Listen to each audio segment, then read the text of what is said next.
ఇది చాలా చిన్నకాయ అండి, వెయిట్ ఉంటుంది, చాలా వెయిట్ ఉంటుంది. ఇది చిన్నకాయ. ఇది ఒక కాయ 50 కిలోలు ఉంటుంది. కాశీపట్నం సంతలో, అరకు ప్రాంతంలో ఒక్క గుమ్మడికాయ 50 కిలోలు ఉంటుంది. అలాంటి కాయలు చూసారు మీరు. అవన్నీ చాలా మంచివి, వంటకు బాగుంటాయి. ఇదో రకం గుమ్మడికాయ, ఇందులో షేపు. ఓకే, అంటే ఇంటికి ఏం కట్టాలి, గృహప్రవేశం అయినప్పుడు గుమ్మం ముందు ఏ కాయ కొట్టాలి, అన్ని రకాల గుమ్మడికాయలు నాకు తెలుసు మీకు. కూర ఏం వండాలి, కూర అలాగే దప్పలో ఏం పెట్టాలి, ఇలా రకరకాలు. అలాగే గుమ్మడికాయతో జామ్ చేసుకోవచ్చు. పిల్లలకి గుమ్మడికాయతో జామ్ తయారు చేయొచ్చు. అది గుమ్మడికాయ ఉంది కదా, ముక్కలు కోసేసి, తెలుసు కదా, పై తొక్కు తీయం, గుమ్మడికాయ పూర్తిగా చెక్కు తీయం, శాస్త్రానికి చెందేస్తాం. గుమ్మడికాయ మగవాళ్ళే పగలగొట్టాలి. దానికి వేరే శాస్త్రం చాలా చెప్తాను, పెద్ద స్టోరీ అది. మగవాళ్ళే గుమ్మడికాయ కొట్టాలి, కొట్టినది ఆడవాళ్ళు కొయ్యాలి. అది లెక్క అనమాట. ఆ ముక్కలు లోపల గింజలు తీసేసి పై చెక్కు చిన్న ముక్క తీసి ఆ ముక్కలను ఉడకబెట్టేస్తే పేస్ట్ అయిపోతుంది.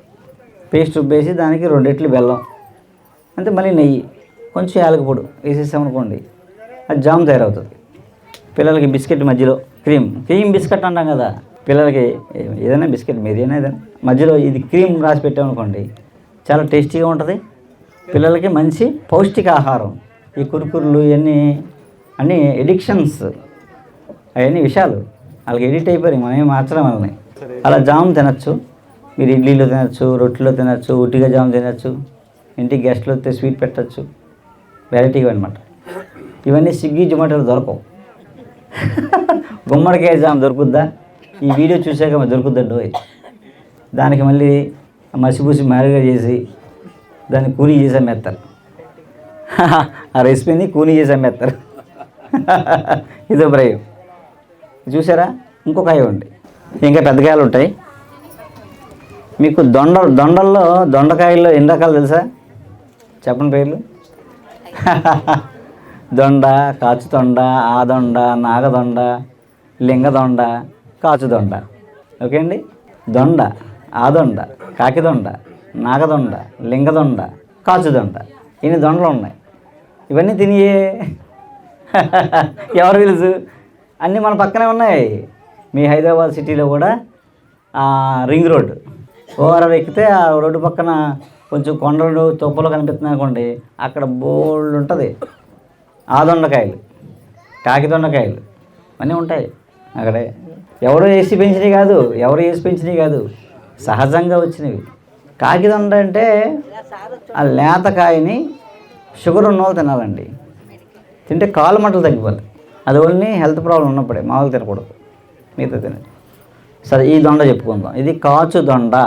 కాసుల దొండ, కాసుల పేరు. కాసుల పేరు అంటే హారం, మెల్ల హారం వేసుకున్నారు కదా, అలాగా కాసులు. దీని కాయలు ఇలా ఉంటాయన్నమాట. తేక్కి ఇలా కాసుల్లో ఏర్పడి ఉంటాయి. ఇలా వేసుకుంటే కాసుల పేరు ఇలా ఉంటుందండి. అందుకని కాసుల దొండ అని పిలుస్తారు దీన్ని.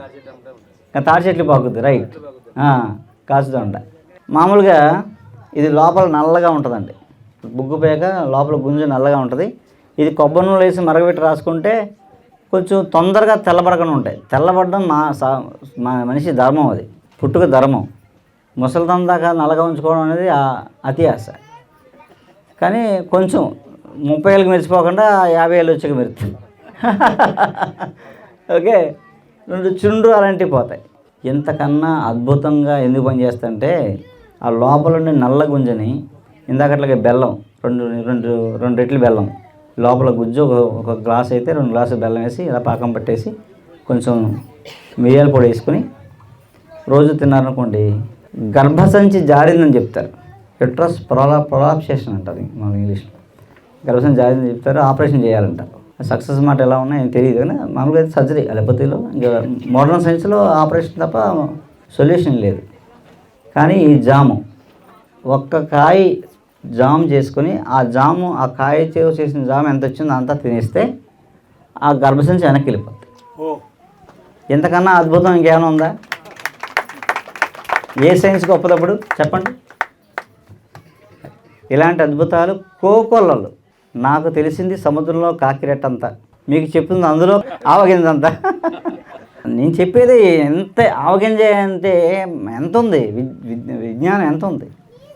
మనం అన్నీ నేర్చేసుకున్న తర్వాత చేద్దామంటే ఎప్పుడు రాదండి. ఎంతో కొంత నేర్చుకుంటూ ప్రాక్టికల్గా అప్లికేషన్లో వెళ్ళిపోవాలి. చేసుకుంటూ పోతే రోజు స్టూడెంటే, రోజు నేర్చుకోవాలి మనం. నేను కూడా రోజు నేర్చుకుంటూనే ఉంటాను. అలా నిరంతరం నేర్చుకుంటూ ఉంటేనే మన సంపద, అదే జ్ఞాన సంపద. అది పెరుగుతూ ఉంటే మనకి శక్తి పెరుగుతూ ఉంటుంది. మనం ఒక సర్వీస్ చేయగలుగుతాం, పక్క వాళ్ళకి ఏదైనా సాయం చేయగలుగుతాం.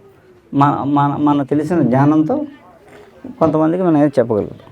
అది సంకల్పం.